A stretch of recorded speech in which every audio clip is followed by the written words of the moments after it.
যুব দিবসের শপথ, আগে ফুটবল পরে গীতা পাঠ। বীর সন্ন্যাসী স্বামী বিবেকানন্দের এই উক্তি যুব সমাজকে আজও নতুন উদ্যম যোগায়। স্বামী বিবেকানন্দের আজ 164তম জন্মদিবস। আজ 12ই জানুয়ারি 2026 বীর সন্ন্যাসীর 164তম জন্মদিবসে তাঁর প্রতি শ্রদ্ধার্ঘ্য নিবেদন করে আজকে নিউজ নির্ভীকের এই বিশেষ প্রতিবেদন উপস্থাপন করছি আমি জাকির হোসেন শেখ, আর ক্যামেরায় রুবিনা খান।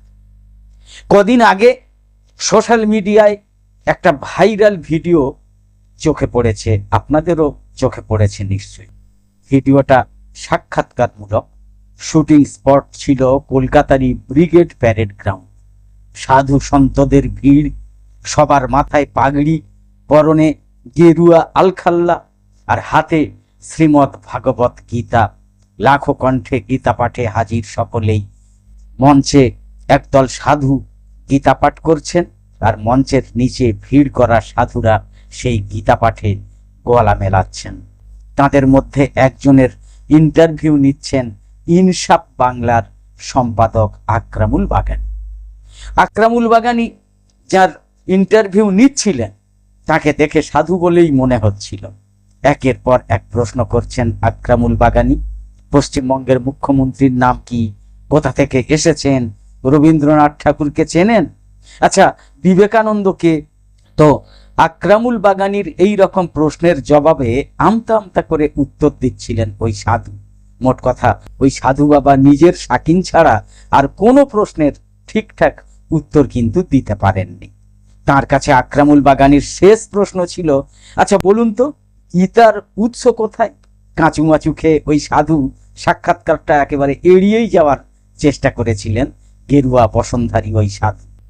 বুম ঘুরিয়ে আকরামুল বাগানী পাশে দাঁড়ানো অন্যান্যদের কাছেও উত্তরটা জানতে চেয়েছিলেন। সংখ্যায় তাঁরা অন্তত 4-5 জন ছিলেন। তো সঠিক উত্তর না দিতে পেরে সবাই কিন্তু মুখ ফিরিয়ে নিয়েছে।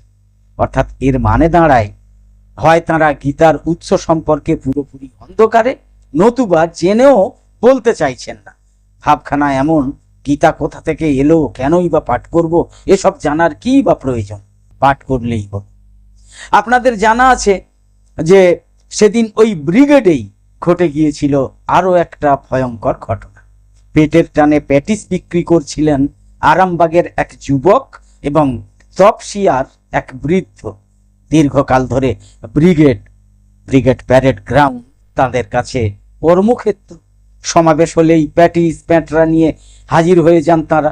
বিক্রি বাটা হয়, ঘাম ঝরানো অর্থে ছেলে মেয়ে নাতি নাতনিদের মুখে হাসি ফোটান তারা।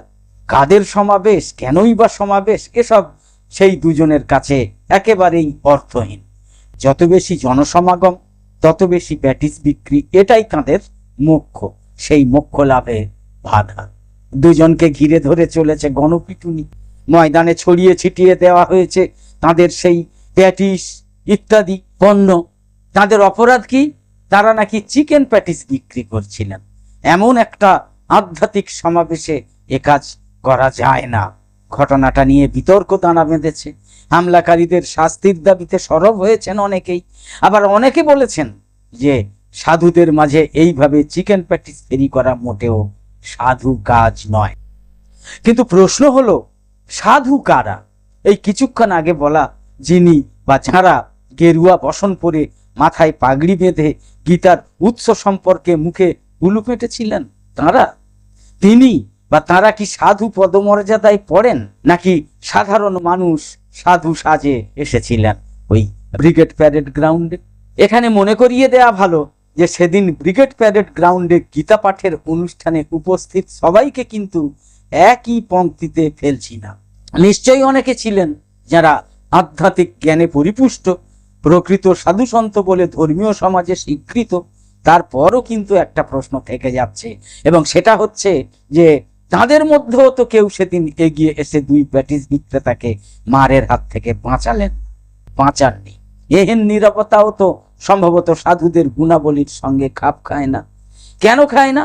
সেই প্রসঙ্গে যাওয়ার আগে আজ স্বামী বিবেকানন্দের জন্মদিবসে স্বামী বিবেকানন্দের দৃষ্টিতে সাধু কারা সেটা একবার জেনে নেওয়া যাক।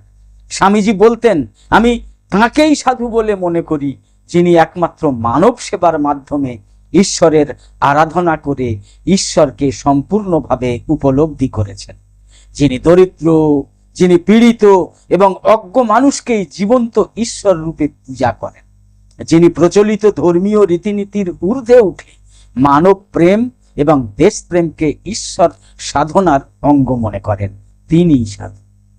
এই বিষয়ে স্বামীজির উপদেশ একখানটাও ভারী চমৎকার। স্বামীজি তখন মাদ্রাজে, মানে বর্তমানে যাকে চেন্নাই বলে, তো সেইখানে ভ্রমণ করছেন। রামেশ্বর মন্দির দর্শন শেষে তাকে কিছু বলার জন্য অনুরোধ করা হলো। স্বামীজি শুরু করলেন এই বলে যে ধর্ম আসে অনুরাগে, বাহ্য অনুষ্ঠানে নয়। এর ব্যাখ্যা করতে গিয়ে বলতে লাগলেন, কোন এক ধনী ব্যক্তির একটা বাগান ছিল এবং দুটো মালি ছিল। তাদের মধ্যে একজন খুব অলস, সে কোনো কাজই করতো না, কিন্তু প্রভু আসা মাত্র প্রভুর কি রূপ, কি গুণ, এই রকম সব বলে সম্মুখে নৃত্য করত। অপর মালিটা বেশি কথা জানতো না, কিন্তু সে খুব পরিশ্রম করে প্রভুর বাগানে সকল প্রকার ফল এবং শাকসবজি উৎপন্ন করত এবং সেইগুলো মাথায় করে অনেক দূরে থাকা প্রভুর বাড়িতে দিয়ে আসত, নিয়ে যেত। বলো দেখি, এই দুজন মালির মধ্যে প্রভু কাকে অধিকতর ভালোবাসবেন?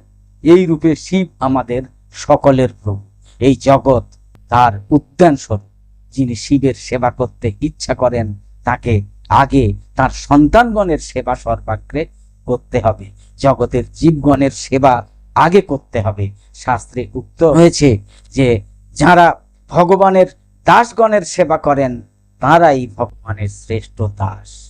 ধরে নেওয়া যাক সেদিন ব্রিগেডে সাধুদের দুটো ভাগ ছিল, একদল গীতার উৎস না জানা, আর অন্য ভাগ হলো অবশ্যই প্রাজ্ঞ, বিজ্ঞ, আধ্যাত্মিক জ্ঞানের আলোয় আলোকিত। আমরা যারা শ্রী চৈতন্য, রামকৃষ্ণ পরমহংস, স্বামী বিবেকানন্দ কিংবা তারও আগে শঙ্করাচার্য, রামানন্দ পড়ে হিন্দু ধর্ম সম্পর্কে সামান্যতম জেনেছি বা চেতনা হয়েছে, তারা কি প্যাটিস বিক্রেতার আক্রান্তের প্রেক্ষিতে এই দুই দল সাধুর মধ্যে তফাৎ করতে পারি?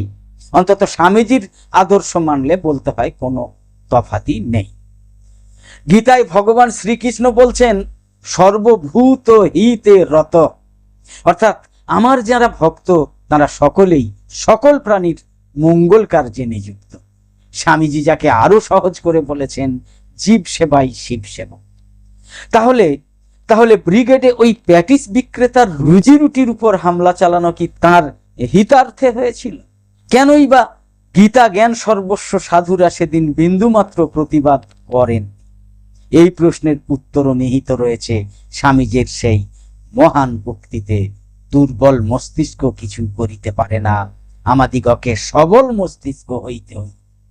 আমাদের যুবকগণকে প্রথমত সবল হইতে হইবে, ধর্ম পরে আসিবে। গীতা একটা আদ্যপ্রান্ত ধর্মগ্রন্থ, তাকেও আত্মস্থ করতে গেলে সবল মস্তিষ্ক জরুরি।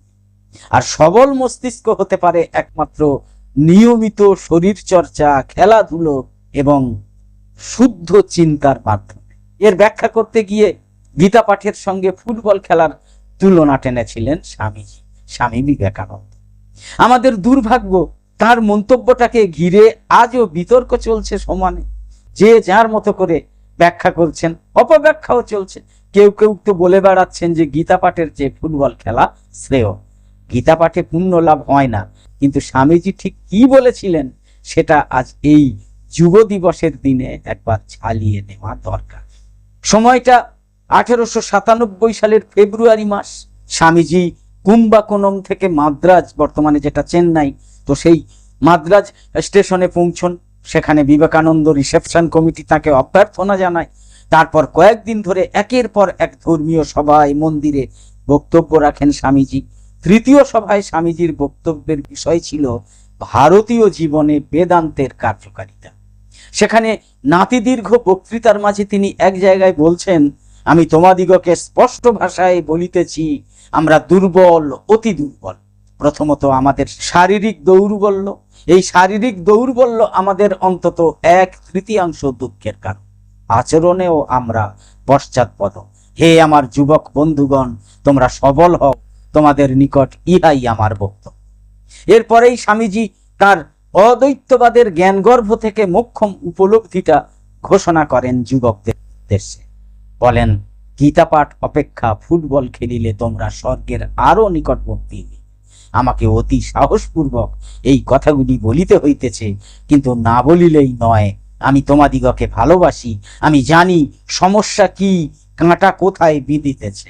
আমার কিছু অভিজ্ঞতা আছে, তোমাদের বলি। তোমাদের শরীর একটু শক্ত হইলে তোমরা গীতা আরো ভালো বুঝবে। তোমাদের রক্ত একটু তাজা হইলে তোমরা শ্রীকৃষ্ণের মহতি প্রতিভা এবং মহান বীর্য ভালো করিয়া বুঝতে পারি। উপনিষদেও বলা হয়েছে, নাইমাত্তা বলহীনেন লভ্য, নাইমাত্তা বলহীনেন লভ্য। অর্থাৎ বলহীনের দ্বারা আত্মজ্ঞান লাভ হয় না। যারা শারীরিকভাবে দুর্বল, যারা মানসিকভাবে দুর্বল, তারা এই জ্ঞান লাভ করতে সক্ষম নন।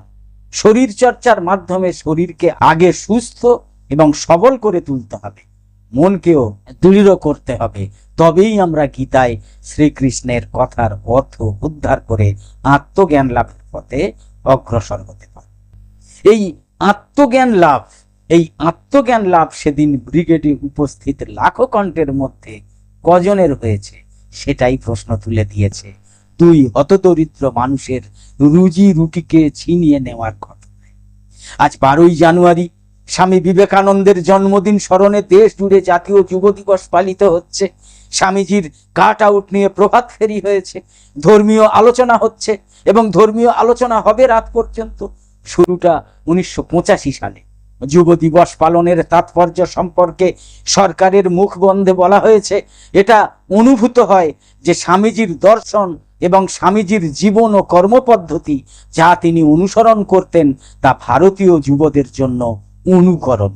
আসুন, আজ যুব দিবস পালন শুরুর 41 বছর পর আমরা সবাই একবার নিজের বিবেকের কাছে প্রশ্ন করি, বিবেকানন্দের ভাবাদর্শ, বিবেকানন্দের কর্মপন্থাকে আদেও কি অনুকরণ করতে পেরেছি আমরা? শেষ করছি মার্কিন লেখিকা মিসেস ওলি বুলকে লেখা স্বামী বিবেকানন্দের একটা চিঠির শেষাংশ দিয়ে।